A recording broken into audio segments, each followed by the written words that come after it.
Je veux parler avec le Rwanda, pas négocier, vous avez raison.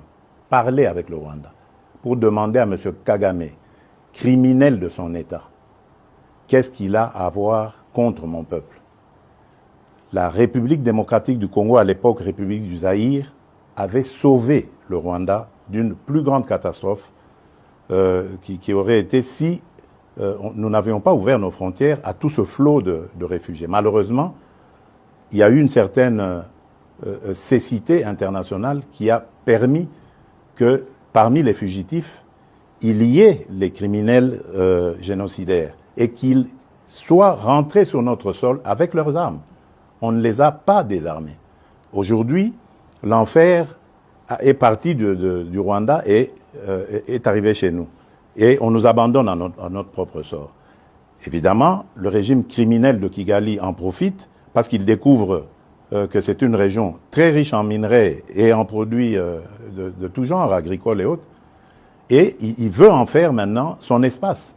Et ça, nous ne disons jamais, il n'y a rien à négocier. C'est chez nous. Ce qu'ils n'ont à faire, c'est une seule chose, de plier bagage. Et si je veux parler avec le Rwanda, c'est pour ça, pour dire, bon, c'est quoi votre problème, pour nous laisser tranquilles. Pas pour vous donner quelque chose, mais pour nous laisser tranquilles. Si vous pensez qu'il y a encore quelque chose chez nous, on va la régler et on vous règle ça et puis c'est terminé. Ils ont donc parlé des FDLR. Nous sommes aujourd'hui à Luanda pour parler de ces histoires-là. Cesser le feu et comment régler le problème de FDLR. C'est tout. Donc, ce n'est pas des négociations pour, après, arriver à des... comment ils appelaient ça, la mixage, instaurer brassage, mixage. Niet, ça, il n'y aura plus. Ils peuvent arrêter de rêver.